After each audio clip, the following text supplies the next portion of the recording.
Good evening, dear friends. I am Dr. John Watson, companion and chronicler to the world's foremost consulting detective, Mr. Sherlock Holmes. Tonight I invite you to join me for another journey into the shadowed corners of Victorian London, this time to unravel the vanished curator of Blackwood Museum. I must ask, from what corner of the world do you watch this tale unfold? And tell me, if you will, which Sherlock Holmes mystery first captured your imagination. The 15th of November, 1894, dawned grey and bitter over London, the fog pressing itself against the windows of 221B Baker Street with the insistence of an uninvited guest. Rain had fallen intermittently throughout the morning, leaving the cobbles below slick and treacherous, and the sky held that peculiar leaden quality that promised neither clearance nor storm, but only the tedious persistence of English autumn gloom. I found Holmes that morning in a state I had come to recognize with some apprehension, a restlessness of mind that manifested in physical stillness. He sat in his armchair, not reading, not smoking, not playing his violin, which lay untouched upon the settee.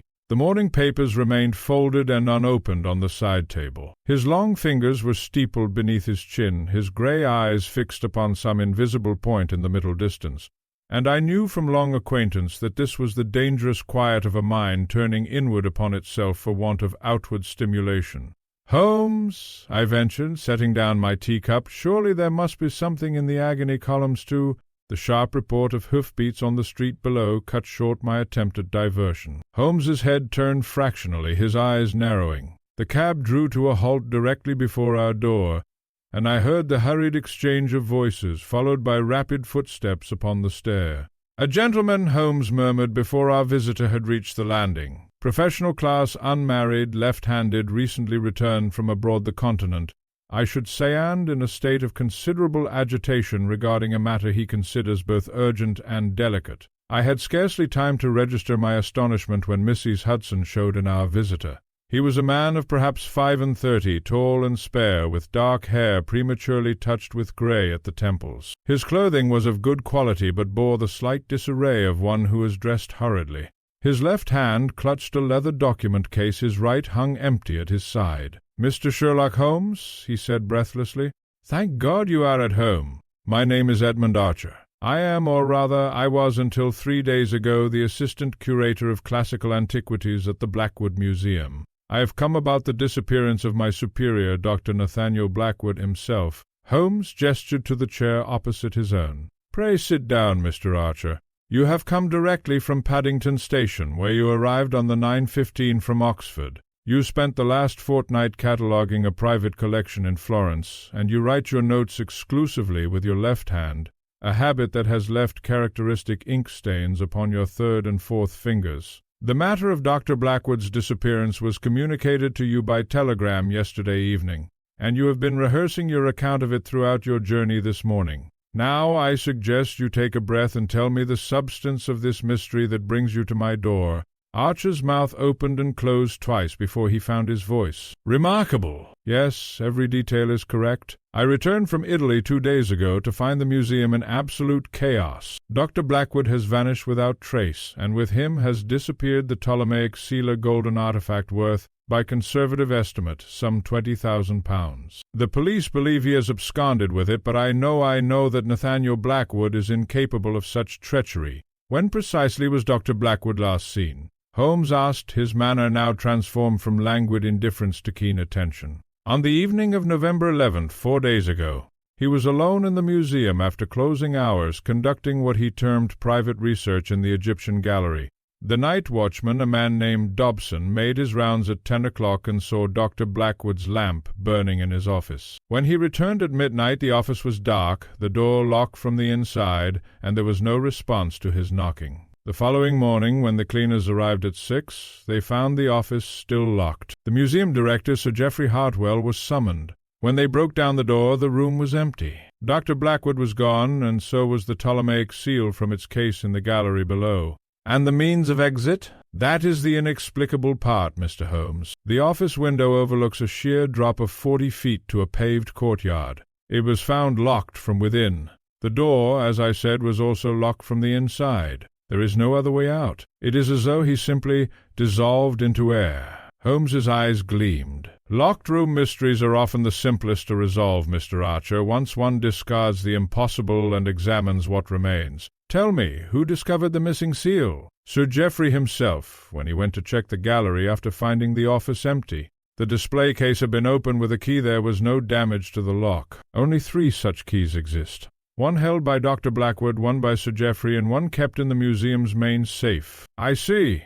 And who stands to benefit from Dr. Blackwood's disappearance?" A shadow crossed Archer's face. "That is what troubles me most. Dr. Blackwood was not universally loved. His work was brilliant, but his manner abrasive. There were professional rivalries. But theft and disappearance? I cannot credit it." Holmes rose abruptly. "Watson, your hat and coat. Mr. Archer, you will take us to the Blackwood Museum immediately. I must examine this impossible locked room before the trail grows cold." The Blackwood Museum stood on a quiet square in Bloomsbury, a severe Georgian edifice of Portland stone that seemed to regard the world through the blank eyes of its tall windows with aristocratic disdain. As our cab drew up before the entrance, I observed that despite the early hour, a small knot of curious onlookers had gathered on the pavement, drawn no doubt by the scandalous whispers that must already be circulating through London's clubs and drawing-rooms. Archer led us through the columned portico and into a vaulted entrance hall where our footsteps echoed on marble floors. The air held that peculiar scent common to all such institutions, a mixture of dust, old wood,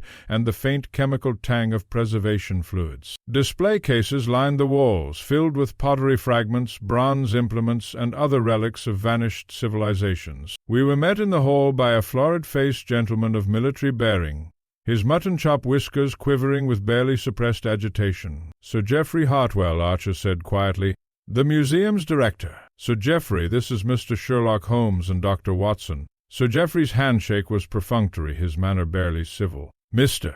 I confess I fail to see what purpose your involvement serves. Scotland Yard has the matter well in hand. Inspector Lestrade was here yesterday and seemed quite satisfied that Blackwood has made off with the seal. A warrant for his arrest has been issued. Nevertheless," Holmes said mildly, "I should like to examine the scene. With your permission, of course." Sir Geoffrey's jaw worked for a moment, then he gave a curt nod. "As you wish. Though I warn you, you will find nothing the police have not already documented. This way." He led us up a broad staircase to the second floor, then down a corridor lined with portrait paintings of stern-faced benefactors and former curators. At the corridor's end stood a heavy oak door, or rather, what remained of it. The frame was intact, but the door itself hung at an angle, its lock mechanism shattered where the director's men had forced entry. "This was Dr. Blackwood's private office," Sir Geoffrey said. "As you can see, we were obliged to break in."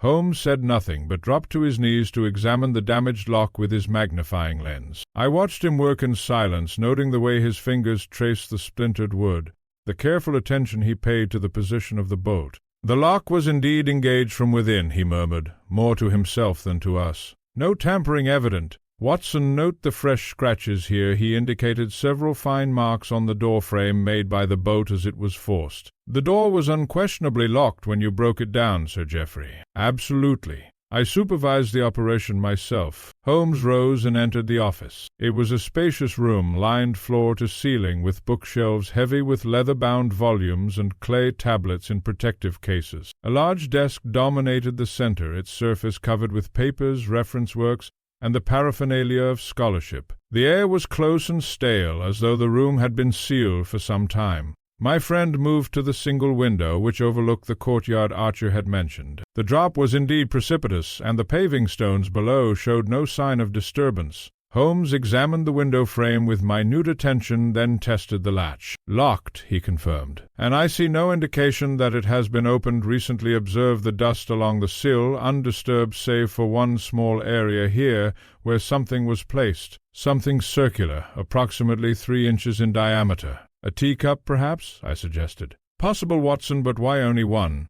No, this marking suggests something else." He turned from the window and surveyed the room with that peculiar intensity I knew so well. "Mr. Archer, was Dr. Blackwood in the habit of working late?" "Frequently. His research often required solitude and concentration. It was not unusual for him to remain here until the early hours, and the night watchman's rounds always at the same hours. Dobson is a creature of absolute habit. 10 o'clock and midnight every night without fail. Holmes nodded slowly, then crossed to the desk. He lifted papers, examined the blotter, opened drawers with the delicate precision of a surgeon. From one drawer he extracted a small leather-bound journal which he leafed through rapidly. Dr. Blackwood's research notes, Archer confirmed. He kept meticulous records of his work. Indeed, I observe entries here dating back several months, all concerning what is this, the Ptolemaic succession crisis, and here repeated references to the seal's authentication. Mr. Archer, was there some question about the artifact's provenance? A hesitation barely perceptible crossed Archer's features. There had been discussions. Dr. Blackwood believed the seal to be genuine. Others in the field were not so certain. Others, such as Professor Martin Gresham of the British Museum primarily. He had published a paper questioning the seal's authenticity. Dr. Blackwood took it as a personal attack. Academic rivalries, Holmes murmured. Watson, you will find that the world of scholarship can be as ruthless as any criminal underworld, though its weapons are footnotes rather than revolvers. Sir Geoffrey, I must see the Egyptian gallery and the display case from which the seal was taken.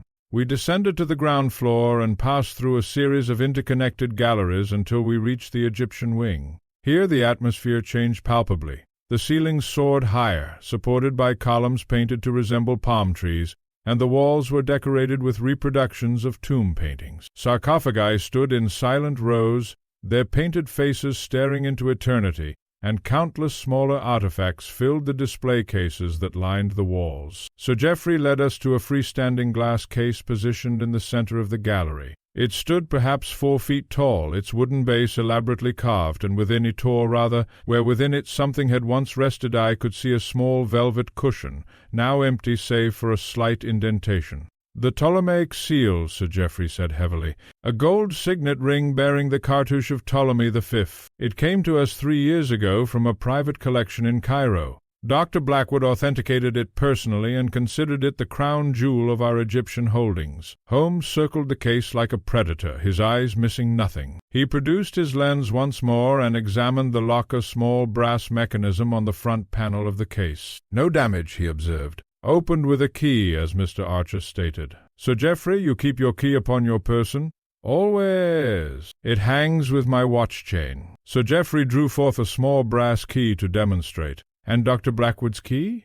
Has not been found. Presumably he took it with him when he departed. And the third key, kept in the museum safe? I checked it myself after the discovery. It remains in its proper place untouched. Holmes straightened. Most instructive. Tell me, who was the last person besides Dr. Blackwood to handle the seal? Sir Geoffrey frowned. I believe it would have been Miss Caroline Pemberton, our conservator. She examined it perhaps a fortnight ago as part of routine maintenance. The seal was returned to its case immediately afterward. I should like to speak with Miss Pemberton, and also with the night watchman, this Mr. Dobson, and with anyone else who had regular access to this gallery. Inspector Lestrade has already interviewed them all, Sir Geoffrey said with barely concealed impatience. Nevertheless, I prefer to form my own conclusions. Watson, do you observe anything unusual about this display case? I studied it carefully, but could discern nothing remarkable. It appears entirely ordinary, Holmes. A simple glass case with a locked door. Indeed.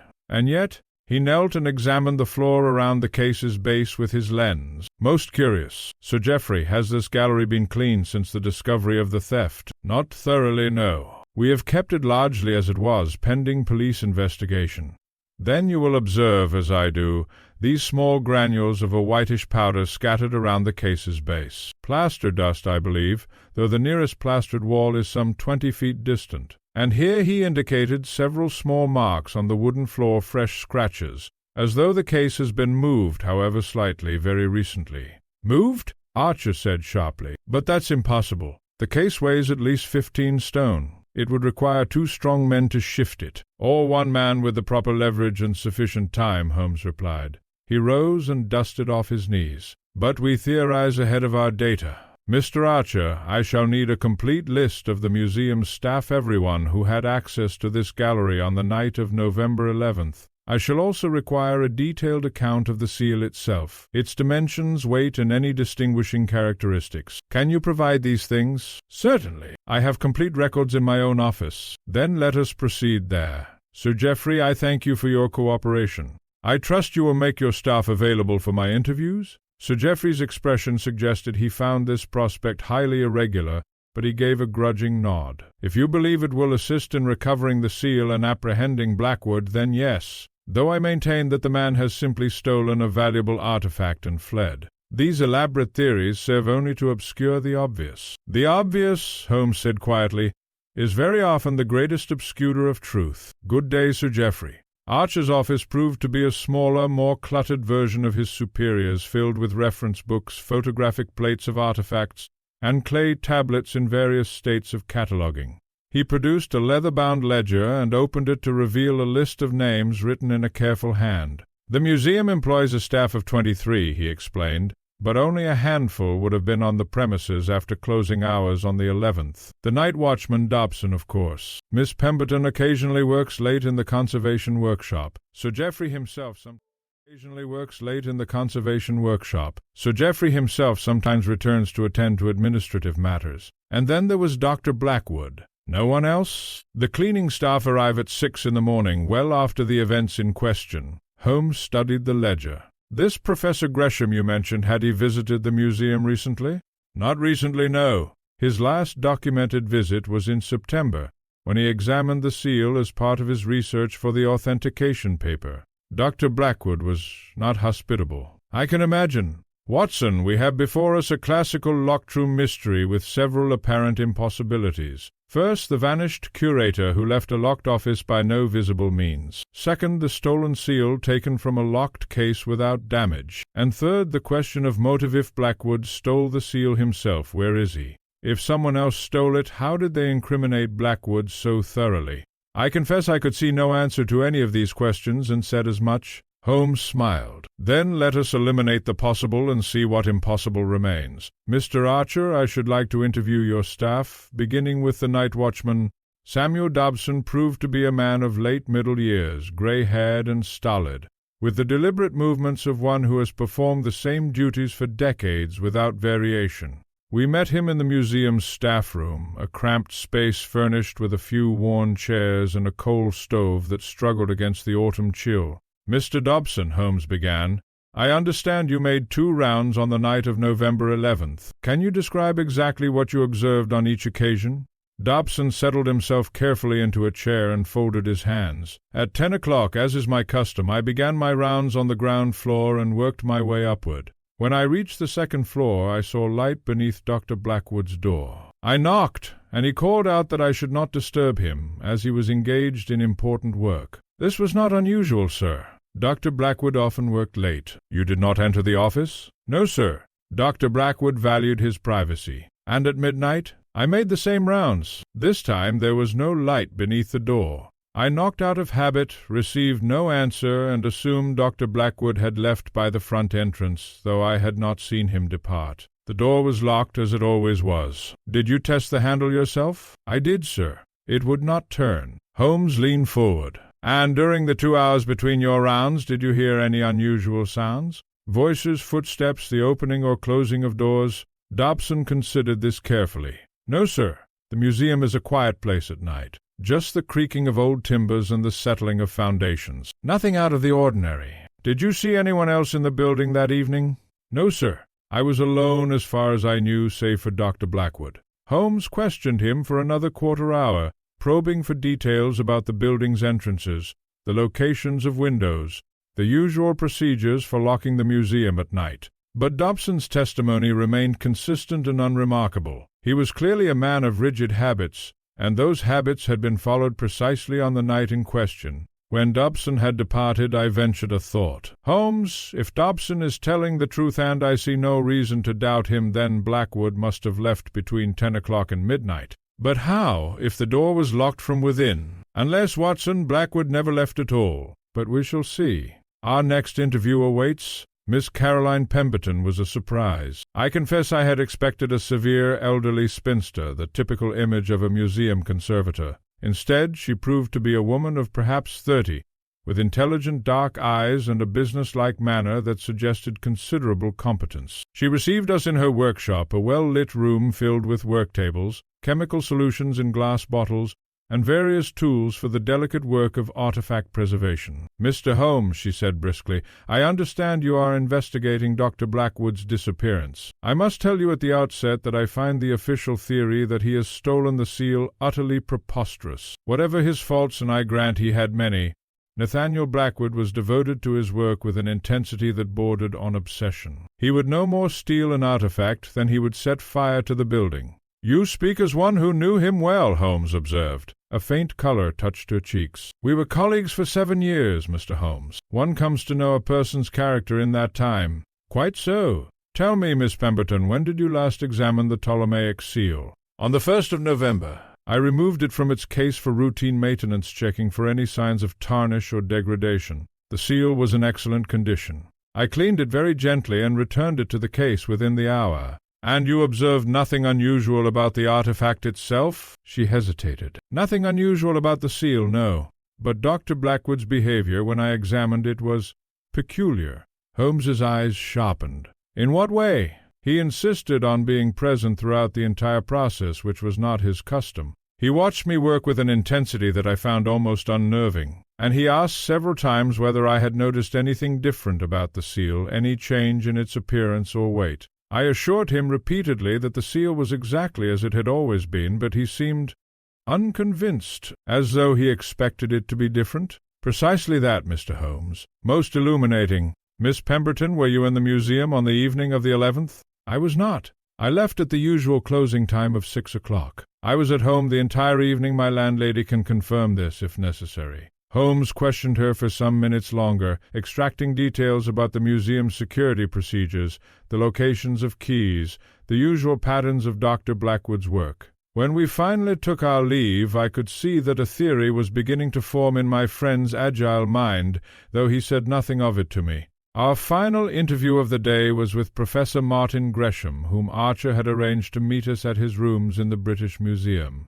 Gresham proved to be a small, precise man with iron-gray hair and the combative manner of one accustomed to academic warfare. He received us in an office nearly identical to Blackwood's, save that it was better organized and considerably tidier. "Mr. Holmes," he said, barely looking up from a manuscript he was annotating, "I can spare you 20 minutes. I have a lecture at 4. Then I shall be brief. Professor, you published a paper questioning the authenticity of the Ptolemaic seal. On what grounds?" This brought Gresham's head up sharply. "On the grounds of evidence, Mr. Holmes. The seal's provenance was dubious at best. It appeared on the antiquities market with no clear record of excavation or prior ownership. The style of the cartouche, while consistent with Ptolemaic period work, showed several anachronistic features. And the gold itself, when I was permitted to examine it, had a composition that raised questions. You believe it to be a forgery?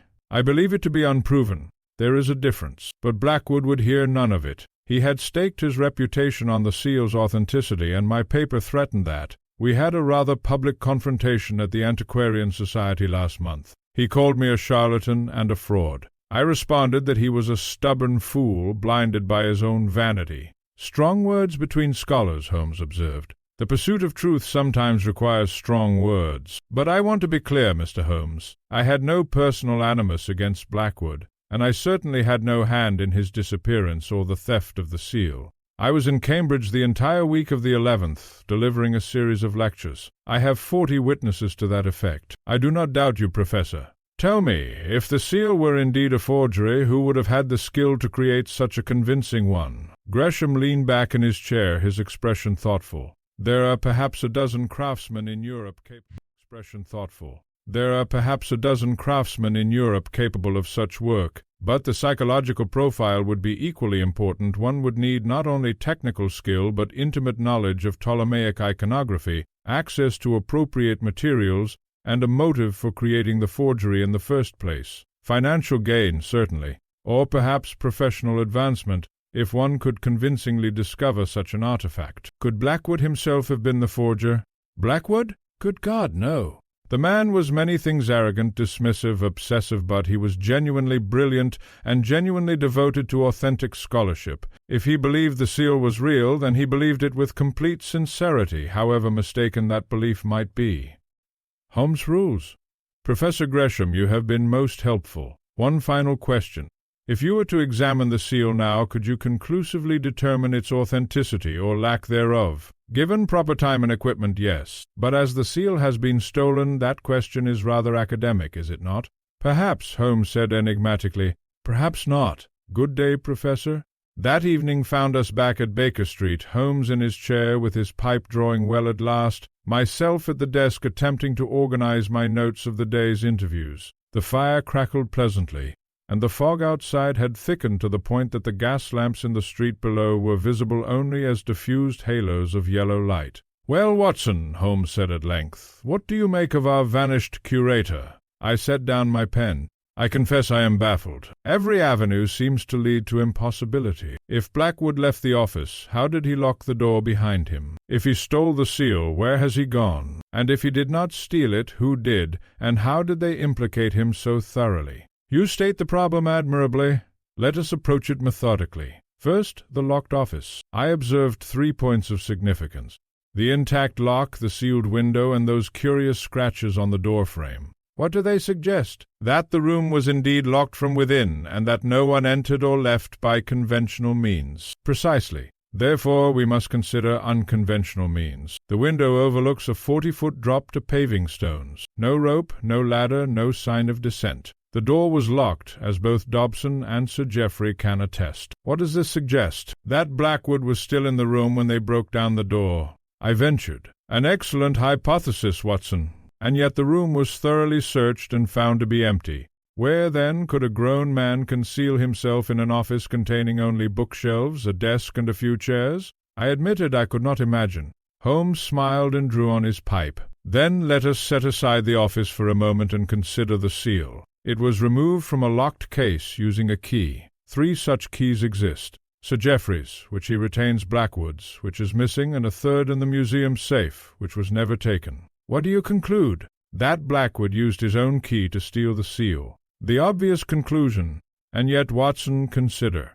If Blackwood intended to steal the seal, would he not have planned a more subtle approach? Would he not have arranged to be seen leaving the museum at a reasonable hour, established an alibi, perhaps suggested the seal was being sent away for examination? Instead, he apparently sealed himself in his office, stole the seal, and then vanished without trace, leaving behind the most suspicious circumstances imaginable. Perhaps he panicked. Perhaps his plan went awry. Perhaps this is precisely what someone wished us to believe. Holmes rose and crossed to the mantelpiece, where he had arranged several small objects I now recognized as items he had surreptitiously collected from the museum. A few granules of white powder in a glass vial, several small fragments of something dark, and a piece of cord perhaps 3 inches long. "This powder," he said, holding up the vial, "I collected from around the display case. You recall I identified it as plaster dust. But from where did it come? I examined the gallery's walls and ceiling carefully. There has been no recent plastering, no flaking or deterioration. And yet here is fresh plaster dust on the floor." He set down the vial and picked up the dark fragments. "These I found adhering to the base of the display case. They are, unless I am much mistaken, particles of rubber. And this cord," he held it to the light, "shows signs of recent friction along its length, as though it has been drawn rapidly across a smooth surface." "Holmes, I fail to see the connection." "Do you? Then consider this physical principle, Watson. If I wish to move a heavy object across a floor without leaving obvious marks, how might I proceed? I pondered this. You might place rollers beneath it? And what might serve as effective rollers in an impromptu situation? Cylinders of some kind. Bottles, perhaps, or, understanding dawned, plaster casts. Holmes, you don't mean... I mean precisely that, Watson. Somewhere in this museum there exists a collection of plaster casts, cylinder casts of ancient columns or architectural elements, I should imagine.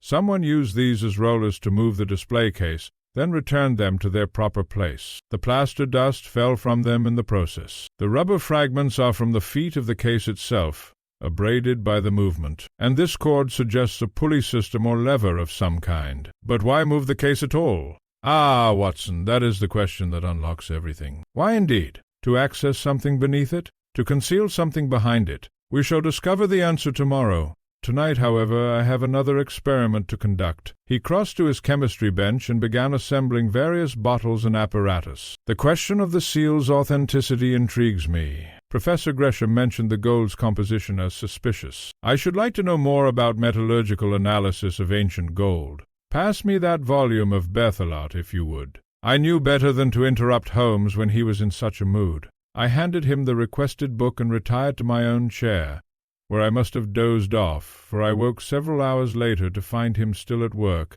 test tubes bubbling before him, and a satisfied expression on his angular features. The following morning dawned clear and cold, the fog having lifted at last to reveal a sky of that pale, washed-out blue peculiar to late autumn. Holmes was already dressed and breakfasted when I emerged from my room, and his manner had that electric quality I recognized as preceding the denouement of a case. "Watson," he said briskly, "we return to the Blackwood Museum. I have sent telegrams to Archer, Sir Geoffrey, Miss Pemberton, and also to Inspector Lestrade. I have asked them all to assemble in the Egyptian Gallery at 11 o'clock. There is a demonstration I wish to perform. You have solved it? I believe I have assembled sufficient data to test a hypothesis. Whether it proves correct remains to be seen. But come, we must not be late for our own revelation."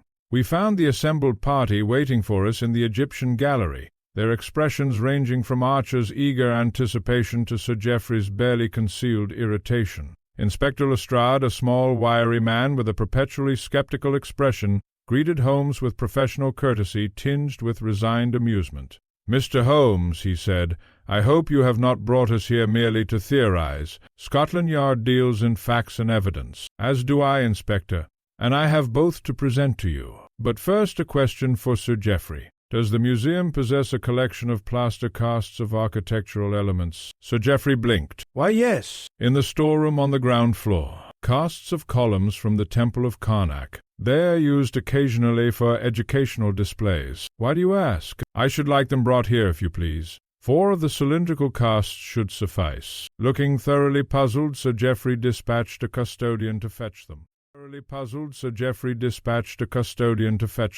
While we waited, Holmes positioned himself beside the display case from which the seal had been stolen. "Ladies and gentlemen," he began, "I propose to demonstrate how an apparently impossible theft was accomplished. The central mystery has been this.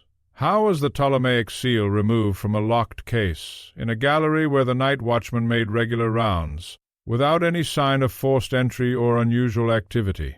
The plaster casts arrived, borne by 2 custodians' great white cylinders, perhaps 2 feet long and 6 inches in diameter, reproductions of ancient columns. Holmes directed them to be placed on the floor near the display case. "The answer," Holmes continued, "lies in understanding that the theft did not occur when we assumed it did. Mr. Dobson saw light under Dr. Blackwood's door at 10 o'clock on the night of November 11th. But Dr. Blackwood was already dead at that hour, and had been for at least 2 hours. A collective gasp rose from the assembled group. Archer went pale. "Holmes," I said, "surely you don't mean—" "I mean exactly that, Watson. Dr. Blackwood was murdered, his body concealed, and the seal stolen, all during the hours before the museum closed on the evening of the 11th. The light under his door at 10 o'clock was a carefully staged illusion designed to suggest he was still alive and working. The locked door, the sealed window all were elements of misdirection. But where was the body?"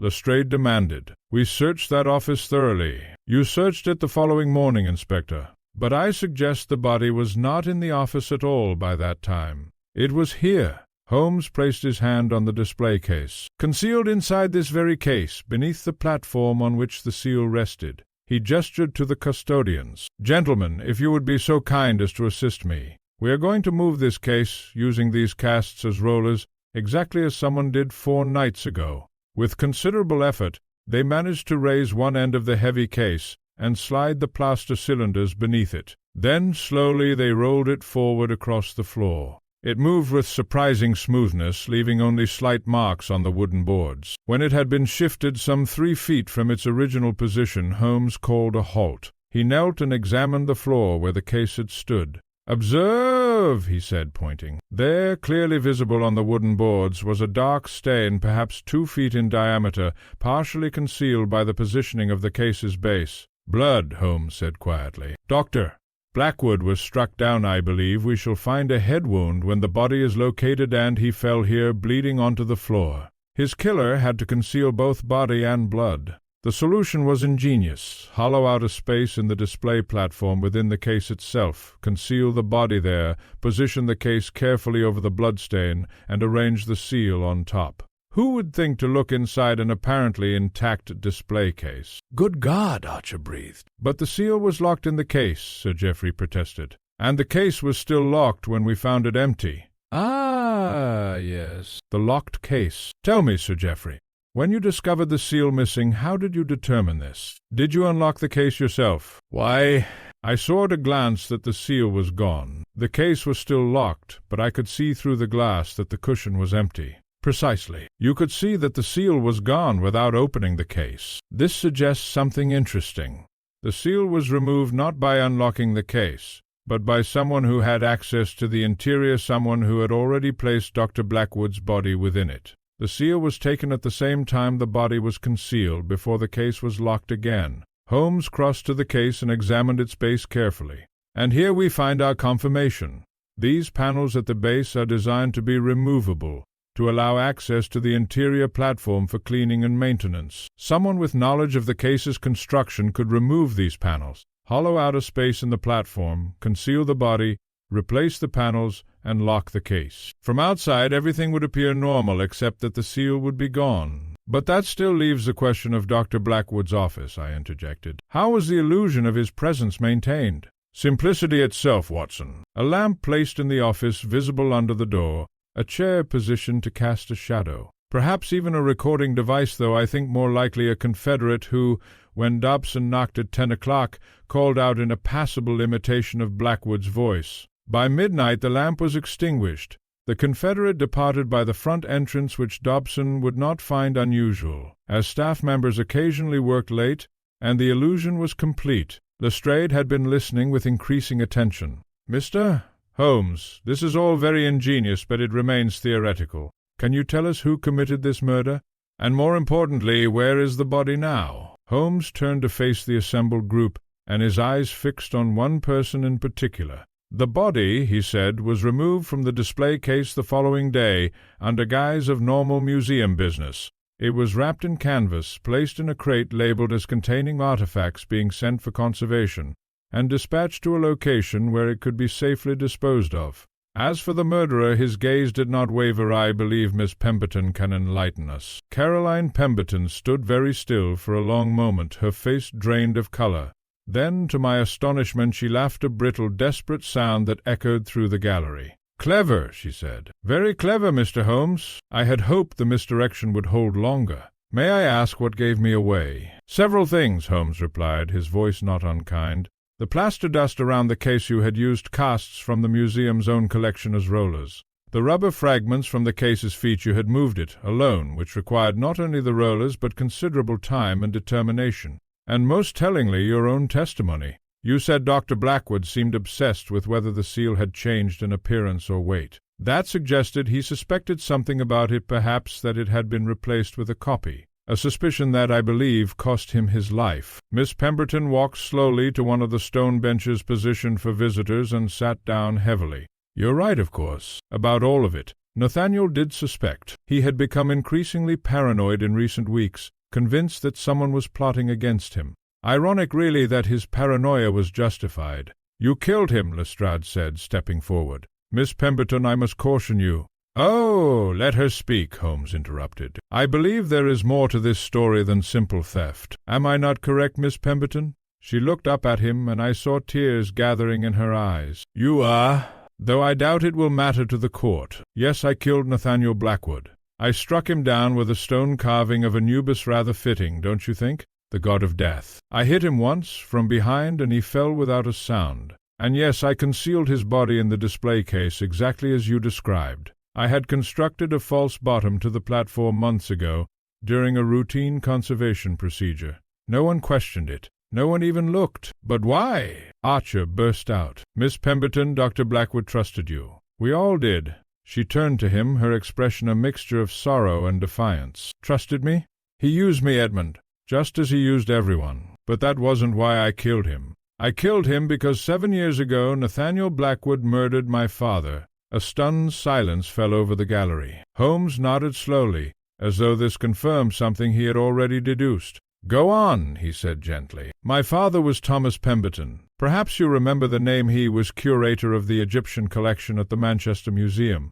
7 years ago he and Nathaniel Blackwood were rivals for the directorship of this museum. My father was the better scholar, the more respected man. But Nathaniel wanted the position desperately, so he forged a document, a letter purporting to be from my father, confessing to the sale of museum artifacts to private collectors. The scandal destroyed my father's reputation overnight. 3 months later he took his own life. Her voice broke, but she continued, I knew Nathaniel was responsible. I couldn't prove it, but I knew. So I changed my name Pemberton as my mother's maiden name, studied conservation, and applied for a position here. I spent 7 years working beside the man who killed my father, waiting for the right moment to take my revenge. The Ptolemaic seal, Holmes said. You created a forgery. I did. I'm quite a skilled metalworker, Mr. Holmes. It's part of conservation training. I created an exact duplicate of the seal over the course of 2 years, working in secret. Then, during one of my routine examinations of the original, I made the switch. Nathaniel's precious seal, the cornerstone of his reputation, was a fake. I intended to expose him publicly, to destroy his reputation as he had destroyed my father's. But he suspected. He asked me again and again whether the seal looked different. He was planning to have it re-examined by outside experts. So you killed him to prevent the exposure. I killed him because I realized that mere exposure wasn't enough. He had driven my father to suicide. He deserved death himself. As for the seal, the real seal, I took it for 2 reasons. First, to make it appear that Nathaniel had stolen it himself. And second, she paused, then reached into her pocket and withdrew a small object wrapped in cloth. Because I wanted to destroy the thing that had become more important to him than human decency.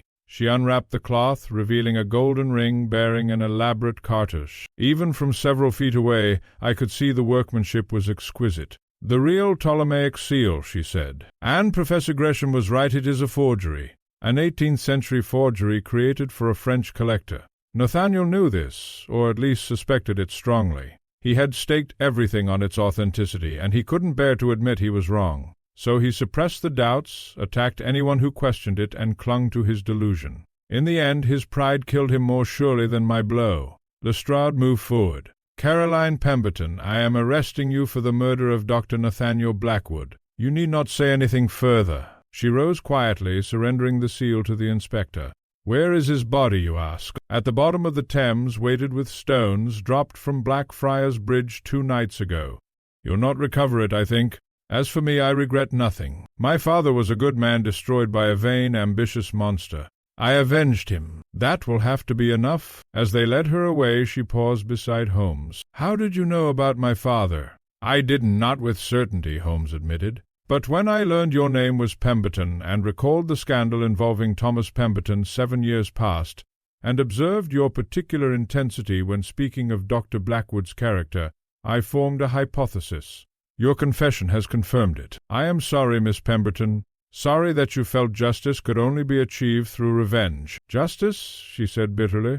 The courts didn't give my father justice, Mr. Holmes. They believed Blackwood's forged letter. I gave Nathaniel Blackwood exactly what he deserved. And with that, she was gone, escorted from the museum by Scotland Yard's officers. The following week saw the culmination of the Blackwood affair in the courts and in the press. Caroline Pemberton's trial lasted in the courts and in the press. Caroline Pemberton's trial lasted 3 days. The prosecution presented overwhelming evidence of premeditated murder.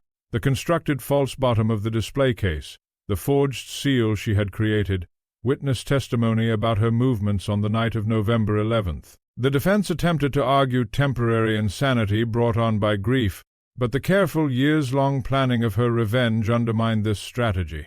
The jury deliberated for less than 2 hours before returning a verdict of guilty of willful murder. She was sentenced to death, though the sentence was later commuted to life imprisonment, owing to her sex and the sympathetic circumstances of her father's suicide. Edmund Archer resigned from the museum and took a position in Oxford, unable to continue working in the institution now tainted by tragedy.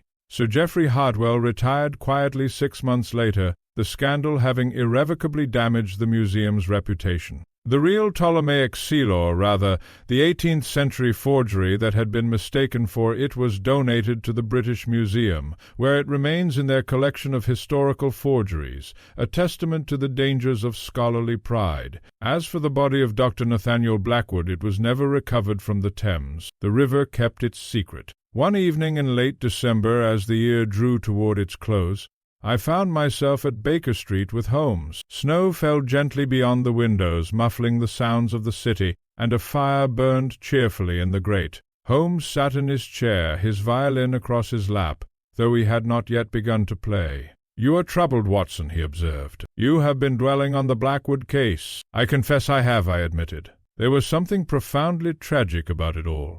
Miss Pemberton's father destroyed by a forged document. Miss Pemberton herself transformed into a murderer by her desire for vengeance. And Blackwood, whatever his faults, did he truly deserve death?" Holmes was silent for a long moment, his fingers absently plucking at the violin strings, producing not a melody but a series of disconnected notes that seemed to echo the melancholy of the conversation. "Justice and revenge, Watson, they are cousins, but not twins. Justice seeks to restore balance, to protect society, to deter future wrongdoing. Revenge seeks only to inflict pain in proportion to pain received. Miss Pemberton believes she was administering justice, but in truth she merely added another layer of tragedy to what was already a sorrowful tale. And yet, I said, can we entirely blame her?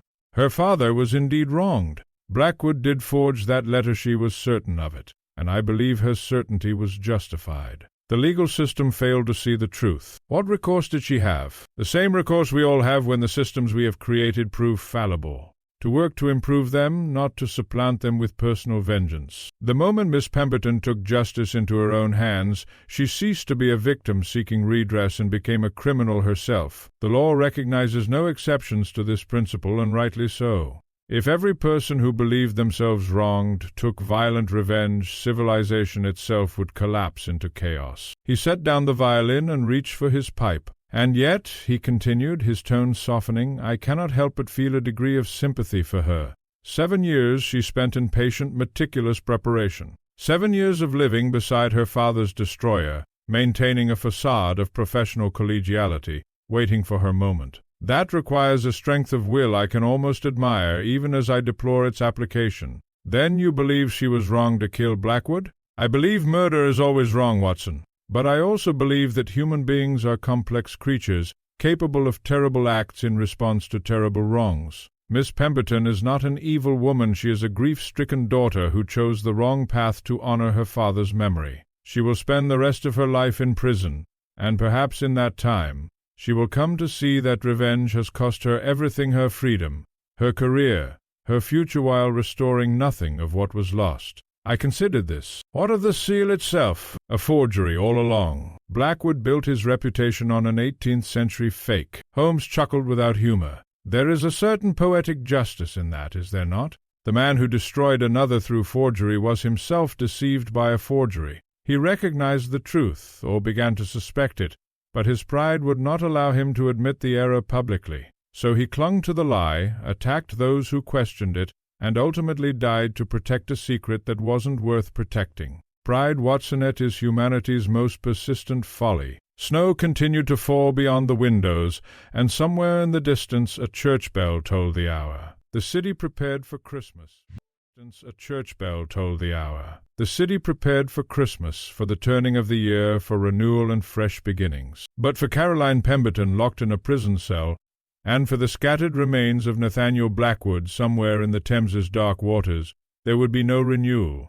"Holmes," I said at length, "you spoke of the danger of ordinary objects turned into weapons. The stone carving of Anubis, the display case used as a tomb, the forged letter that destroyed a man's reputation. This case has been full of such transformations." "Indeed." And that, Watson, is perhaps its deepest lesson. We surround ourselves with the tools of civilization museums to preserve the past, documents to record truth, positions of trust and authority, and we imagine these things protect us from barbarism. But in the wrong hands, with the wrong intentions, these same tools can facilitate the very barbarism we seek to escape. The museum became a murder scene. The conservation workshop became a forger's studio.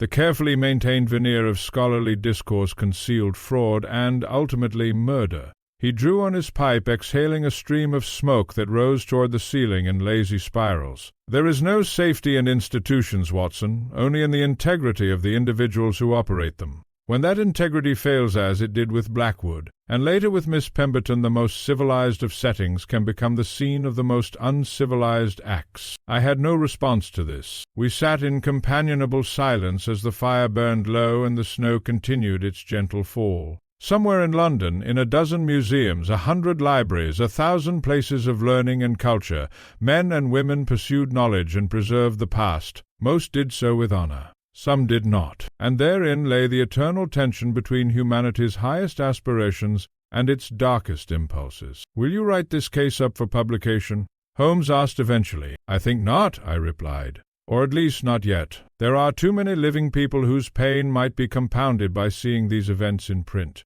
Perhaps in years to come, when memories have faded and wounds have scarred over. A wise decision, though I suspect the case will remain in your notebooks waiting for the proper time." "It will. Some stories demand to be told even if the telling must be delayed." Holmes nodded and at last drew his bow across the violin strings, producing not the melancholy notes of before, but a gentle, almost hopeful melody. I recognized it as an air from Bach, contemplative and measured, a meditation on themes that transcended the particular sorrows of the Blackwood case. As I listened, I thought of fathers and daughters, of scholars and their obsessions, of the long shadows cast by old wrongs, and of the terrible prices we pay when we attempt to heal those wrongs through violence rather than through the patient, imperfect mechanisms of law and forgiveness. Outside, the snow fell on the just and the unjust alike, covering the city in a blanket of white that softened its harsh edges and concealed, at least temporarily, the marks of its 1,000 daily cruelties. And in the Thames, somewhere beneath the dark water, the body of Dr. Nathaniel Blackwood rested, his secret and his pride dissolved at last into the river's cold embrace. Thank you, dear friends, for accompanying me on this journey into one of Mr. Holmes's most melancholy cases. The vanished curator of Blackwood Museum remains, for me, a reminder that the cleverest murders often spring not from criminal genius, but from the oldest and most human of emotions, grief, betrayal, and the terrible desire for vengeance. Until our next tale, I remain, as always, your faithful chronicler, Dr. John H. Watson.